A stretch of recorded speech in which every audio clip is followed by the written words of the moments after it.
Tani Ismaili Elena, dritroj. Po. Tjetër kë një këtu bujar? Mos është na unë prifti ai. Ai atje. Tani, Dasma u bën në Gjirokastër. Jo në Gjirokastër, në Tiranë. Në Tiranë. Dhe ai ftoi vetëm shok. Shokët e vet, aty unë njoh Sadia dhe Sadia me dritroj. Tani ka një element tjetër nga Dasma? Ku bë Dasma? Këtë në që restorant ke bërë, nuk e jam më interesuar, nuk e di. Po? Por di që kanë bazuar gjithë natën, ka qenë hare krejt, ka qenë atmosferë tjetër atëre. Shumë e bukur. Ishte gjithë të ri dhe krijues të rëndësishëm. Ç'ishte ky Dasmë që stonte asnjëri nga familja? Vetëm shokët. Jo, është... Jo, për kohën ishte... E di, por ai është ndryshe nga tjerët. Okej, foto tjetër. Shikoj çfarë është kjo bujar. 19 tetor 1964.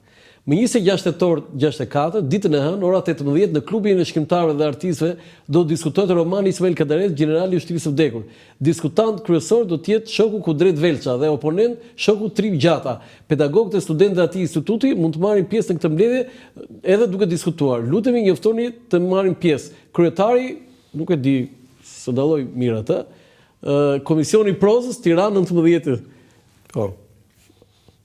Do të thënë 25 vjeç generali i ushtrisë vdekur kryevepra. A ishte kjo mbeti gjithmonë kryevepra, bujar? Ajo është libri i tij më i famshëm. Po nuk është libri më i mirë, është më i famshëm, edhe ai çfarë do që të bëj, ai është më i famshëm. Është absolutisht. Kishte The General of the Dead Army. Një titull shumë të bukur, një temë universale dhe një letërsi krejt tjetër. Dhe që ndryshoi romanin shqiptar. Ndryshoi romanin shqiptar. Aty nis romanin modern shqiptar. Romani modern shqiptar me këtë generali i ushtrisë vdekur. Foto tjetër? Tani ajo që më përshtypje mua, Lazgushi. Lazgushi e ka pasur shumë për zemër. Po pse? Po sepse është artist, po nëse ishin pak a shumë janë të ngjashëm në perceptimin e botës, herë nga talenti, të dy talente krejtësisht e veçantë, krejtësisht jo social, në kuptimin... Lazgushi thoshte vdekëronte, nuk jetonte. Po Kadaret ka një meritë të madhe që e ringjalli Lazgush Paradeci. Absolutisht. Foto tjetër? Pallati me Kuba. Pallati Kadaret, po. Pallati Kadaret. Ishtë pallati. Tani është muzeu Kadaret. Po atje që rroth miqësia shqiptar-kineze, e bukur fare. Bujar, aty shkruajti pjesë më të madhe? Gjithçka. Aty është kryesore. Pastaj të tjerat i ka shkruar në Paris dhe në Mali Robit, edhe në Juvenilia. Ka shkruar te Juvenilia? Çka ka shkruar te Juvenilia? Shumë nga librat e fundit ashtu ke Juvenilia, sepse në intervistë Ankoj thoshte në Rostan unë shkruaj se njerëz nuk e njohin, apo edhe njohin nuk i thonë gjë. Kurse në Shqipëri, i thosh një gazetari të New York Timesit, që unë nuk shkruaj dot se nga që më njohin gjithë në fakt, ai njerëz do mësuan që ai shkruante, vinte kamarina, linde kafen, qetësi, vende më i posaçës, na pengonte. Brenda ajo kthina atje. Po, gjithmonë aty është shkruar shumë libra. Aty është shkruar.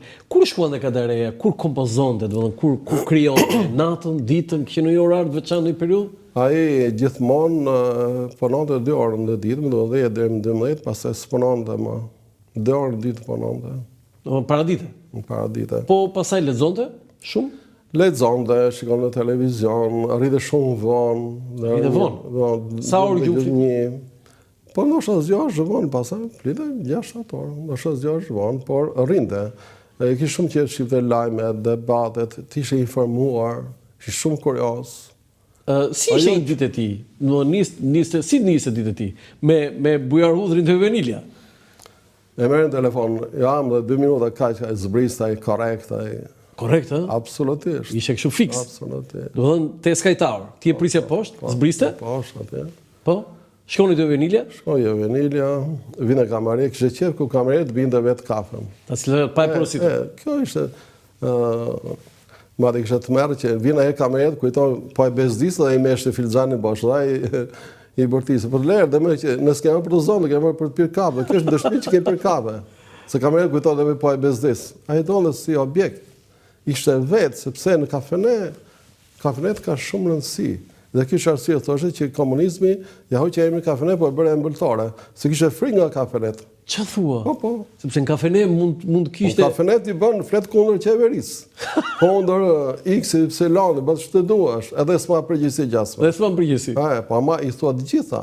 Dhe Po pse diplomacia ku bëhet? Bëhet kafenë shtypje, aty bëhet restorant. Dhe deri në orën 12 aty, po pastaj shkon në shtëpi?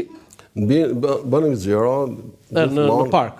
Shkon në shtëpi, pastaj më duke gjumë mas dite, plinte. Po, plinte. Pastaj çfarë ora 6. A frekuentonte Kadareja, nuk po themi vitet e fundit, pa frekuentonte Kadareja ambiente ndryshme, pritje, nuk e kishte qef fare. Fare. Por detyroi. Kjo është bërë një gjë e mirë që është bërë muzeu, edhe i drejtorojt, edhe i... Shumë gjë e mirë, bota ka shumë të tilla, dhe Shqipëria duhet të ketë shumë, sepse ato edukojnë, ato janë historia jonë, kujtesa jonë. Foto tjetër? Tani, këtu janë dy vajzat e Ismail Kadares. Dy vajzat. Gresa dhe Besiana. Po këta dy? Është Dorontina, vajza e Gresës. E Gresës dhe Adriani është djali i Gresës dhe Risto Siliqit. Risto djali i Lazar Siliqit. Lazar, tani na tregojnë çik për familjen, domethënë për vajzat. Tani Besianën e njohim se ambasadore në disa misione, në OKB, në... Gresa është këngëtare dhe është... Çfarë është Gresa? Është merret me gjenetik, më duket. Po, dhe ku jeton? Në Francë? Në Paris. Po. Pashorti është inxhinier nafte, është një kompani të madhe. Atje në Paris dhe ai? Po.